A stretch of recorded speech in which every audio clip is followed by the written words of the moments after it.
You had your Swayze and Keanu. You had like these two heavyweight actors. So I got to jump forward a year, next year or so. I just got to ask, what is it like with like you get the Tombstone and you're just like look at all these actors on paper. There was literally like I think 22 like even this like the Jason Priestley like Billy Zane and Billy Bob Thornton, like the lower end ones. But then it's just like, wow. Like, what was that like when you found out you were going to be in that movie? When I went to the table read for that movie, I didn't have to audition. Yeah. I just was, the directors had seen me in something. I wasn't really working that much. I was like, oh, hey, the guy, Bill Danziger was my agent. He just got the offer. He goes, hey, you got an offer on a movie. It's a good movie and with good actors in it, like, I go, well, fuck yeah, I'm stoked. What do I have to do? He goes, as long as I don't have to get, as long as I don't have to crawl through the mud and fucking, die. Like, and I read the script and my character literally crawls through the mud and dies. I what I meant was be humiliated by crawling through, but my actual character, I don't know. I must have been in the zone or something. The director must have known something about me, but I was lucky. I guess I looked like that character, or he liked me in a Western, or he liked me. Who knows? Kevin Jarre. But yeah, when I went to do that read through, I'm looking at the table going, I am a part of this in the best cast ever assembled to make a motion picture of all time. And I, the first time I read those lines out loud in front of everybody, they all laughed when I was hoping they'd laugh, like they, I was a part of that team. And I was so fucking happy and so proud, to be a part of that. And then the director got fired, and a new guy came in and a lot of people were upset. And then by then it just became a battle. You have to fight, to protect yourself, what you had. You don't want to lose what you had. A lot of actors lost a lot of the lines that they had, that the reasons why they took the film, but a lot of them, God bless them, stayed with it. My part expanded. I'm the luckiest, I was like, my part expanded. You couldn't say that in front of Sam Elliott or Billy, Bill Paxton, but Billy, I'm in a movie with Billy Bob Thornton. Mm-hmm. I mean, that was the best. I couldn't believe it. And Kevin Jarre put together the best cast of any movie I've ever seen in my life. And I got to be in it. I'm grateful. I don't know what else to say. Was everything okay as far as having all those actors in the room when Kevin was there and Susan to direct?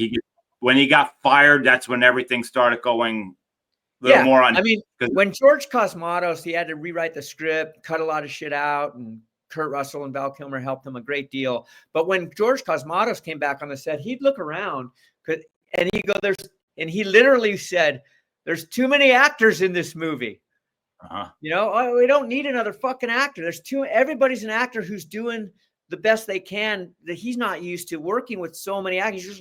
Here's a movie star. Here's a supporting actor. Everybody else is a fucking meat puppet.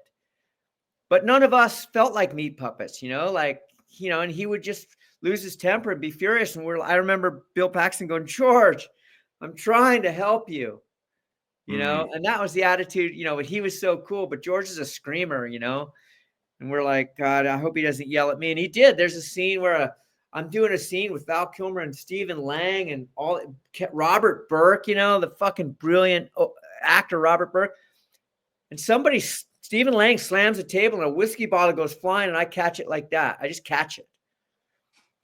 And that's what was happening live, and afterwards the director was furious. He goes, why did you catch that bottle? I was like, why did I catch the bottle that was flying off the table? Because I'm in the moment, George. I'm not thinking about, how you have to match it, and like that I'm a human being living in the moment, and I got quick reflexes. Lucky for you, I caught that bottle. Go watch it again, like you should make it a part of the fucking scene. But he just wanted things just to be focused on the celebrity, on the movie stars. And I don't blame him, like that's his job. And the movie turned out fucking great. People love that movie.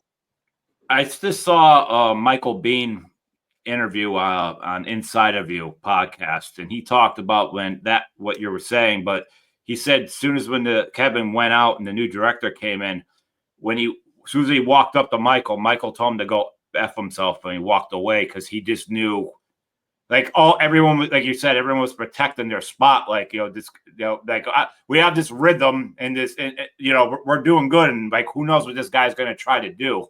So he said, like, he got through it, but he said, he didn't like that second director at all. Right. Well, yeah, I know. He lost a lot of really classic fucking lines, and scenes. The director had to cut a lot of shit out. He had a huge part before that, very deep and powerful part. Fuck, he's a legend for being in that movie, though. You know what I mean? Yeah, he's a legend for that scene he did with Val Kilmer. He's a legend for how he handled the scenes he had. But he's a movie, he was in, he's been a movie star, like the movie, he's the lead. Universe, right? Yeah. So, how do you, for him, it was like, just like I was talking about earlier, you have these expectations, you have these desires, you think you're in this place, but Hollywood puts you in this other place, and you do the best you can because you never know. Actors like to work. Mm-hmm. He likes to work. And look what happened. It became like, just take away what it was gonna be. You never know. And what it was, here's this thing that it was, accept the reality of it. You're a fucking legend for playing that part so well. And being in those scenes. A legend forever. And so, it's hard, but but the individual's got, well, it could have been this, it could have been that, it should have been this, it should have been that. And it's hard not to I love my cats. It's hard not to, let that, it's hard. I don't know. That's a thing, you got to deal with that. That's a thing. Acceptance versus expectation. There's reality, and then there's what you want to happen. And acceptance is the key. Acceptance is the key, is the answer, to peace of mind. How was, I imagine you guys had to rehearse the actual shootout, the OK Corral. Like, we rehearsed the shit out of that.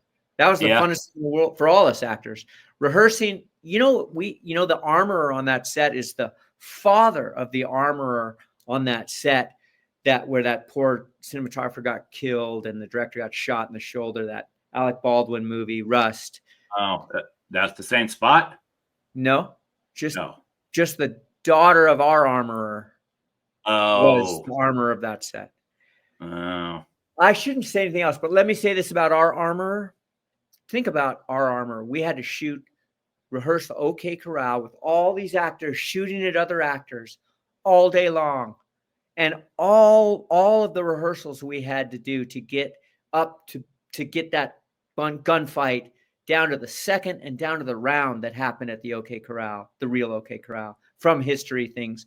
And we did it. And, that guy, that was an amazing experience for us. It was amazing experience for me. I had a horse I had to rear. I got shot by a shotgun. I got pulled back. I had to shoot under a horse. Like, some people had to have squibs put on them. It was just crazy. And Val Kilmer, to his credit, any of those actors during the OK Corral, during a take between action and cut, could cut the take, could stop the action by saying, cut, that gun was pointed at me. I saw it. The barrel was pointed at me. Cut. You got 8 movie stars, with guns all pumped up to, living their life of the OK Corral. And then one actor, you hear cut, and you're like, whoa, an actor just cut the scene. Because he goes, I just felt that gun move across, it was pointed at my chest for a second. So I had to cut the scene. That's how much respect that armorer and those stunt guys gave the actors, because you don't ever fire a weapon pointed at another actor. You just don't. It's dangerous. Yes, of course. One time came up to me between takes, goes, did you feel that you feel that you were kind of pointing your, shooting at me on that take? And I was like, I'm so sorry if I was. Yeah, I was dealing with this horse, and I may have, and I'm sorry. I'll remember. He goes, yeah, just don't point it at me. You got to find the angle that works for the camera. I was like, so sorry, Val. but he knows horses, so he gave me a little slack because when you're dealing with a fucking horse, it's this 1-ton animal that I'm also trying to kill him with. Look at that. Have you ever seen anything like that in your life? Photo bomb. Have you ever seen anything like it in your life? Let me keep you right where you're talking about with Val. Michael Biehn said in that same interview, he wasn't knocking him. He was praising him, but said he had a great time with Val. But he just said he doesn't know Val Kilmer.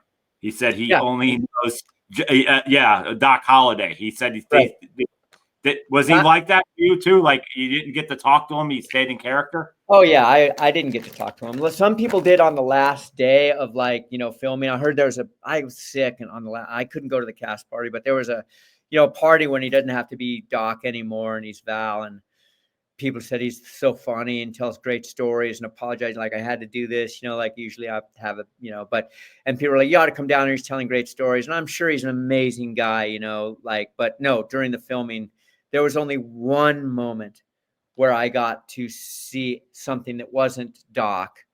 Mm-hmm. And that was in the bar. We're drinking and playing poker and there's smoking cigars and everybody's around the table for a long time at night.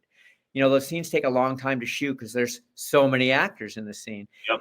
And, we're waiting for a long time and Val is literally passing around his own personal flask with alcohol. I'm sober at the time, so I can't drink it, but I'll take it and pretend I do, and pass it on. And the music's going on in the background. And I realized at one point the music is a Doors song. And I look up at Val and he's actually drinking alcohol, right? And he's just sitting there like we're all waiting. And all of a sudden he goes, yeah. And just right when Jim Morrison does it. And I go, that's Jim Morrison. He just became Jim Morrison.